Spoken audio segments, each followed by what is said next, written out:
In their 50th year, Eastbourne Borough have once again shown their instincts to innovate by announcing a deal to lay a synthetic surface for next season. Much as we love grass, it suffers much wear and tear and takes a lot of time and money looking after.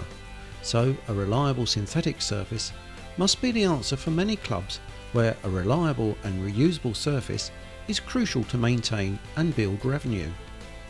We spoke to Eastbourne Community Interest Club Chairman Paul Maynard to find out how it will benefit both the club and the community. Well, thanks for joining us today, Paul. Pleasure. So there's some exciting news now about the new pitch. Very much so. It's been a long time coming. A lot of work's gone in. We wanted to convert or to have a 3G pitch on site. Well, we started planning for it probably about 5 years ago. But for all sorts of reasons, logistical, planning, and of course mostly financial, that's not been possible. Two things really have made that possible.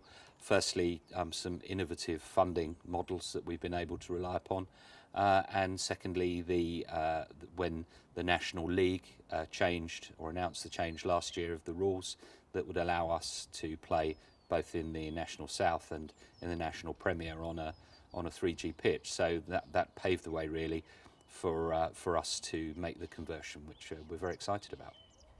That's right, because it's one of those innovations which a lot of people have, good views and bad views about, and it will bring in a lot of revenue for you, won't it? Well, of course, and clearly, it's not everybody is a 3G fanatic, and everybody in football has different opinions. It's not something that we've gone into lightly. I can assure everybody we've had detailed plans that we've gone through, we've discussed, we've drafted and redrafted, which has taken place over a number of years.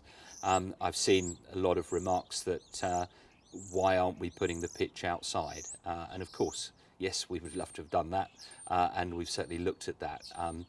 Quite simply, it would have cost twice as much and taken twice as long. There are planning issues that we would need to have negotiated, and of course the benefit of having the 3G pitch on the main pitch is that it comes with fencing, comes with security, comes with floodlights, and there's no planning consent required. They are issues which we all took into account, and really it made it a no-brainer for putting the pitch here. You mentioned about planning, and the council have been involved as well, haven't they? Indeed. I mean, we've always had a really good relationship with the council, and that both from a planning perspective, they've raised no planning issues whatsoever, but also in terms of helping with the funding model, because ultimately the council are the freeholders here. We're on a long lease. The funding model would only be possible, have only been possible, if the council had agreed to enter into what's called a step-in agreement. Now, we tried to do this last year, but unfortunately we couldn't get across the line with the council because of the pending general election. But they have been really, really helpful, really supportive, and very grateful to Rob Cottrell, the Chief Executive, and his team in particular, for allowing this to happen. So a real team effort. Yes, I mean it's not all been one-way traffic. There's been a lot of negotiations, and we've had to jump through a lot of hoops. But yeah, we got there in the end. So, how do you intend to use it? First of all, from a football point of view. Well, from a football point of view, obviously the top priority is for the first team, and they will be playing their matches and doing their training on here. I'd imagine that when they've got a home game, they'll train on the 3G, and when they're away from home, assuming that they'll be playing on a non-3G surface, because there will be at least two other teams in the league with 3G surfaces, and then they'll be playing on the grass. Of course, it will enable the academy games and the Ryman under 18 games to be played on this pitch, and of course they'll be able to do their training on here as well. So from a purely football point of view, it's a great win. Looking back, there were some teams such as Oldham and Queen's Park Rangers that moved on to synthetic surfaces back in the 80s, and that didn't quite work out. What kind of developments have made it usable now? The technology has moved on immeasurably since those days. And the technology moves on every year. For instance, the state-of-the-art pitch that went down at Sutton, the twine was 270 degree. We're now having a 360 degree twine put down, so we will be having the state-of-the-art pitch.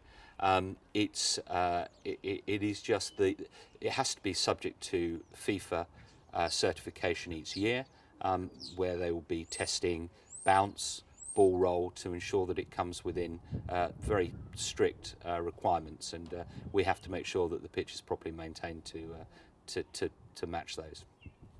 You mentioned about Sutton. Are you working with the same contractors that laid the Sutton pitch? Yes, S C Slatters have been very helpful. We've been dealing with them for a number of years over the various plans for pitches here, and they've been very supportive.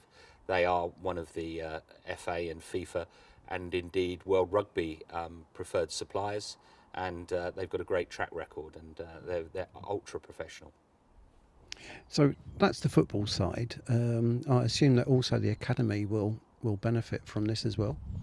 Well, there's two elements for our thinking here. Firstly, revenue generation. I've announced that we've got a 5-year contract with Soccer Sixes, who already have 80 teams in Eastbourne. They will be here 4 nights a week, and that is a significant revenue generator to the club. But also of importance to me in particular is our community involvement. My roots are in the youth section, and it's very important to us to have all of our youth players back here playing at Priory Lane, whether that's on the 3G or on the 5-a-side pitch, which will also be a 3G, or just on the grass pitches outside.